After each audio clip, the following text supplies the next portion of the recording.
Hallo zusammen und willkommen zu diesem neuen Video, um euer Deutsch zu verbessern. Ich freue mich, euch heute eine lustige und nützliche Lektion zu präsentieren. Wenn ihr euer Hörverständnis, eure Aussprache und euren Wortschatz verbessern möchtet, seid ihr hier genau richtig. In diesem Video folgen wir einer amüsanten und etwas peinlichen Geschichte von Serafina, einer ganz normalen Deutschen, die eine unerwartete Begegnung erlebt. Durch diese Geschichte übt ihr euer Hörverstehen, lernt gängige Redewendungen und eine Technik namens Shadowing. Shadowing ist ganz einfach, ihr wiederholt direkt nach mir, wie ein Echo, um eure Aussprache und euren Rhythmus zu verbessern. Keine Sorge, es ist einfach und sehr effektiv. Die Geschichte ist für Anfänger und Fortgeschrittene geeignet, A1 bis B1, mit klarem Deutsch und Wiederholungen, um euch zu helfen. Am Ende gehen wir die wichtigsten Sätze noch einmal durch, mit Beispielen und Übungen, um sie gut zu verinnerlichen. Also, macht es euch gemütlich, bereit zum Lachen und Lernen, und los geht's! Vergesst nicht, je mehr ihr übt, desto besser werdet ihr. Und sprecht ruhig laut nach, so lernt man am besten. Bereit? Dann starten wir jetzt mit Serafinas Geschichte. Serafina ist eine junge Frau aus Berlin, die ihre kleinen Alltagsroutinen liebt. Eines Morgens wacht sie wie gewohnt auf, trinkt ihren Kaffee und geht zur Arbeit. Doch heute läuft nichts wie geplant. Als sie aus der U-Bahn steigt, bemerkt sie einen charmanten Mann, der ein Buch liest, das gleiche wie sie. Huch, was für ein Zufall, denkt sie. Sie zögert, entscheidet sich dann aber, ihn anzusprechen. Entschuldigung, ich sehe, Sie lesen, Der Fremde. Das ist mein Lieblingsbuch. Der Mann, überrascht aber lächelnd, antwortet, ach, wirklich? Ich mag Camus auch. Serafina, erfreut, fügt hinzu, sieht so aus, als hätten wir den gleichen Geschmack. Sie unterhalten sich ein paar Minuten, und sie fühlt sich schon wohl. Vielleicht ist das Schicksal, denkt sie. Doch plötzlich, der Mann schaut auf seine Uhr und sagt, oh je, ich bin spät dran.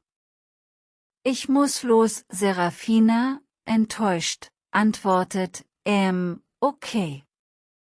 Vielleicht ein anderes Mal. Er lächelt flüchtig und geht schnell. Mist! Ich hätte ihn nach seiner Nummer fragen sollen, macht sie sich Vorwürfe. Sie fühlt sich ein bisschen dumm. Warum habe ich mich nicht getraut? Am nächsten Tag sieht sie ihn in einem Café, aber er ist nicht allein. Eine Frau ist bei ihm. Oh nein, er hat eine Freundin. Serafina wird rot, verlegen. Sie senkt den Kopf, um nicht gesehen zu werden. Doch zu spät. Der Mann bemerkt sie und winkt ihr. Hallo. Was für eine Überraschung, sagt er. Serafina, nervös, antwortet, ja, hallo. Die Frau neben ihm lächelt und fragt, kennst du die Dame, Tom? Tom? Serafina wird klar, sie hat nicht einmal nach seinem Namen gefragt. Oh Gott, was für ein Desaster. Tom erklärt, ja, wir sind uns gestern begegnet. Sie mag Camus auch. Die Frau lacht, wie ich. Setz dich doch zu uns. Serafina, erleichtert, setzt sich zu ihnen. Am Ende ist die Frau nicht seine Freundin, sondern seine Schwester. Puh, denkt Serafina. Die Moral der Geschichte? Auf Deutsch, und im Leben, muss man Fragen stellen, sonst denkt man sich vielleicht zu viel. Schlüsselausdrücke aus der Geschichte. Erster Hoch, was für ein Zufall. Wird verwendet, wenn man etwas Überraschendes oder Unerwartetes bemerkt. Beispiel: Huch, was für ein Zufall. Wir haben das Gleiche bestellt. Wiederholt mit mir: Huch, was für ein Zufall. Zweiter sieht so aus, als. Drückt einen Eindruck oder eine Vermutung aus. Beispiel: Sieht so aus, als wärst du heute müde. Wiederholt: Sieht so aus, als. Dritter: Oje, ich bin spät dran. Ein typischer Ausdruck für leichten Stress wegen der Zeit. Wiederholt mit Emotion: Oje, ich bin spät dran. Vierter Mist. Ein freundliches Wort, um Frust auszudrücken, nicht vulgär. Beispiel: Mist. Ich habe meinen Kaffee verschüttet. Wiederholt: Mist. Fünfter: Oh Gott, was für ein Desaster. Wird übertrieben verwendet, um ein, scheinbar, großes Problem zu beschreiben. Wiederholt dramatisch: Oh Gott, was für ein Desaster. Sechster Puh.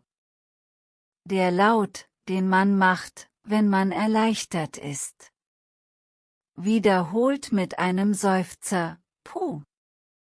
Eure Aufgabe: Versucht heute, mindestens einen dieser Ausdrücke zu verwenden.